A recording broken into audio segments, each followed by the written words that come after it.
qui est président d'Imprimelux.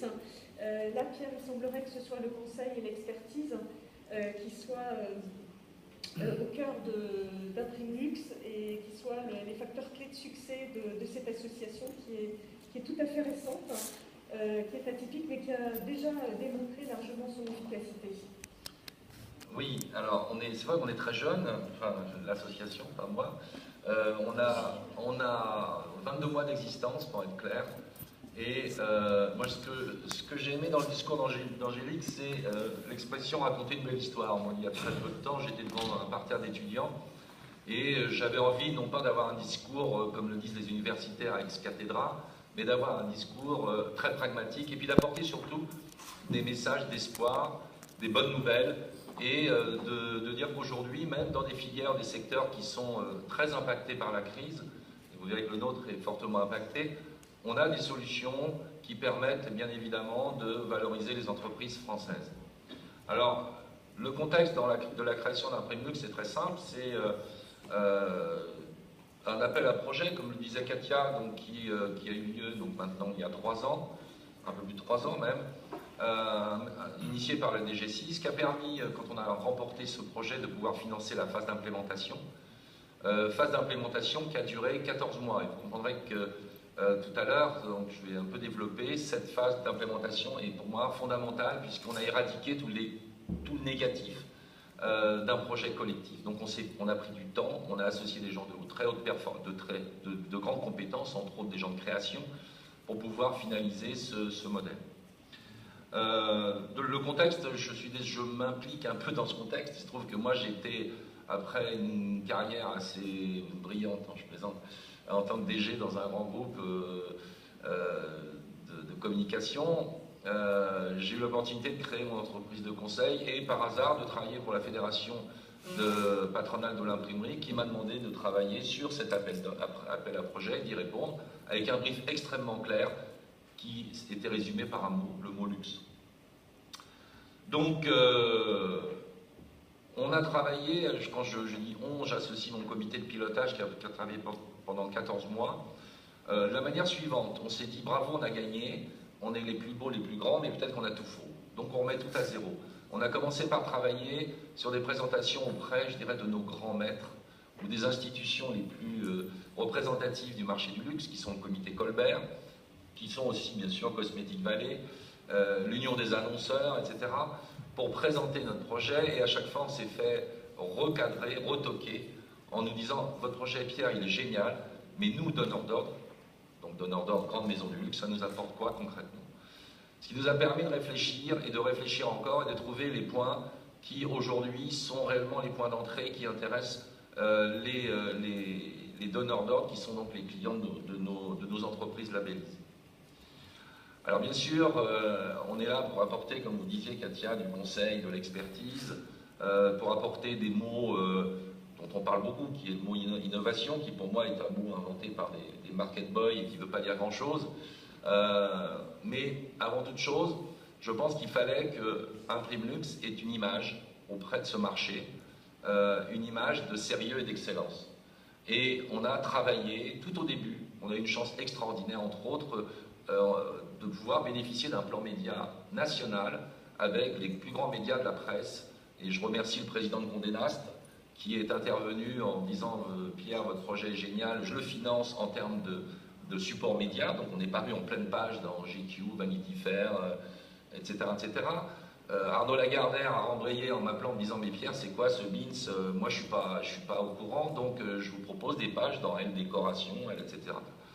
Donc, et pourquoi on a interpellé ces personnes au niveau médiatique qui sont à des années-lumière de nous?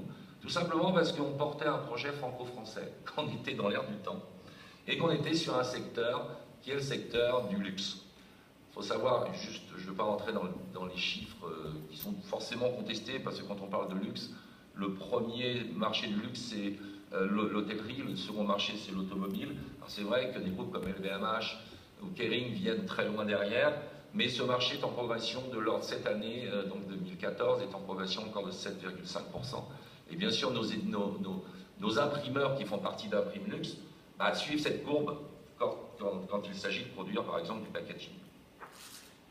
Alors, un point aussi important, puisqu'on est des gens, je pense, assez... On est un... Je ne veux pas dire modeste, mais on aime observer et regarder ce qui marche. Quand on a créé Imprimlux, on savait qu'un label, alors un anglicisme, parce qu'un label ne veut pas dire grand-chose en droit français, mais un label qui était porteur d'un message.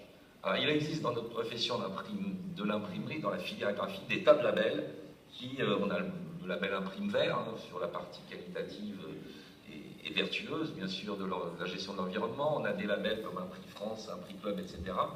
Donc le premier, c'est moi qui ne suis pas du tout créatif d'ailleurs de formation, qui a eu l'idée de créer Imprimlux comme étant un label de référence qui soit différenciant des autres labels. Et cette différenciation, elle est essentiellement liée à un point, c'est qu'on est là pour faire du business, et pour faire du business à nos adhérents. Donc là, je fais un lien rapide avec le financement dont on n'a pas bénéficié, dont on ne bénéficiera jamais d'ailleurs, en dehors de cette phase d'implémentation. On est totalement autonome en termes financiers, on bénéficie, on ne veut d'ailleurs aucune aide ni subvention, on ne vit que des adhésions des membres d'Imprimlux et des partenaires qui nous suivent. Et au jour d'aujourd'hui, nous sommes 50 entreprises labellisées.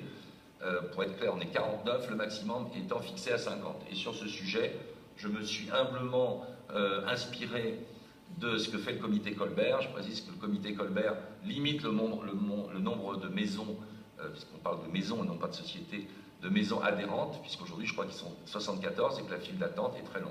Chez Imprimlux, aujourd'hui, au bout de 22 mois, on a aussi une file d'attente assez longue, même très longue. On ne fait pas que des heureux, mais on ne peut pas, on reste fidèle à à nos statuts, et deux, à notre stratégie élitiste pour limiter le nombre d'adhérents. Je termine par qui sont les adhérents d'Imprimlux. Alors, on a un peu les premiers de la classe dans tous les domaines de la filière graphique, que ce soit dans le monde du packaging, de la communication imprimée, dans l'étiquette. On a par exemple le numéro 1 de l'étiquette du champagne, le numéro 1 de l'étiquette du cognac, on a le groupe Sliver, qui est le leader mondial du sleeve, enfin de l'enveloppe, voilà, un sleeve, c'est ce qui entoure cette bouteille. Donc on a un petit peu les premiers de la classe. Et dans les critères de sélection, il faut savoir qu'ils sont extrêmement drastiques. 50% des critères sont des critères objectifs, qui sont liés bien sûr à des critères financiers, on veut des entreprises in bonis, des critères liés bien sûr à la gestion de production de l'entreprise, il faut qu'elle justifie d'être sur ce marché du luxe. Et les 50% restants, ce sont des critères totalement subjectifs, c'est la capacité des dirigeants à intégrer un projet collectif. Et pourquoi ces critères, on a mis la barre si haute? Parce qu'aujourd'hui, Imprimlux, c'est une très petite structure. Moi, j'ai mis un peu en sommeil où j'ai donné mes missions de conseil à d'autres personnes. Donc moi, je suis à 120% sur cette mission.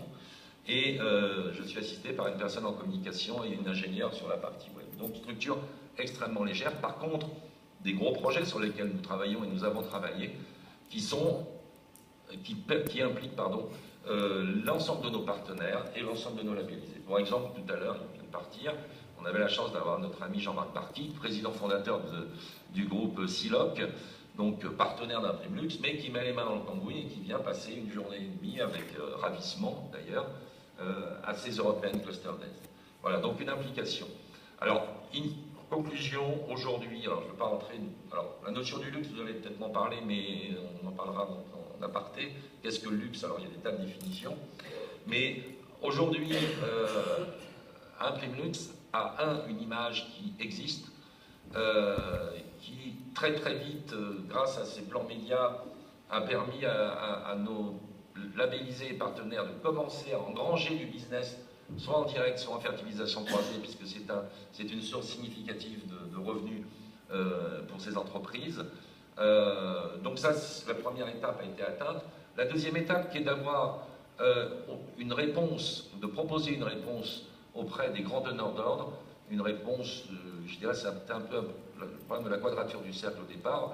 Je pense qu'on a trouvé des voies qui sont très intéressantes autour justement du mot un peu maudit, qui est le mot innovation. Quand je dis maudit, c'est qu'on tourne autour. D'ailleurs, on est en train de réaliser un annuaire de l'innovation qu'on ne va surtout pas appeler comme ça, mais un annuaire de l'innovation by Imprimlux qui va sortir au moment de Cosmétique 360, parce que nous sommes membres aussi de Cosmétique Valley, et qui va sortir aussi pour le salon LuxPack de Monaco, qui est la grand-messe du luxe, entre autres dans le packaging. Donc, on va expliquer dans quel domaine nos savoir-faire, sur le plan opérationnel, apportent aux donneurs d'ordre une véritable plus-value et une recherche, je dirais, par des critères qui va permettre de développer. On est aussi présent, alors au niveau de la recherche fondamentale, on est membre d'IRIGAI, qui est la plus grande organisation qui regroupe tous les centres de recherche dans le monde, dans le domaine dans notre filière. Donc vous avez, je dirais, entre autres le MIT américain, vous avez aussi le Centre technique du papier de Grenoble. Voilà, donc on fait partie de cette mouvance, sans être pour autant, nous, des chercheurs. Et pourquoi je vous parle de ce domaine? Parce que, je dirais, la conclusion, c'est qu'Aprimlux est un facilitateur.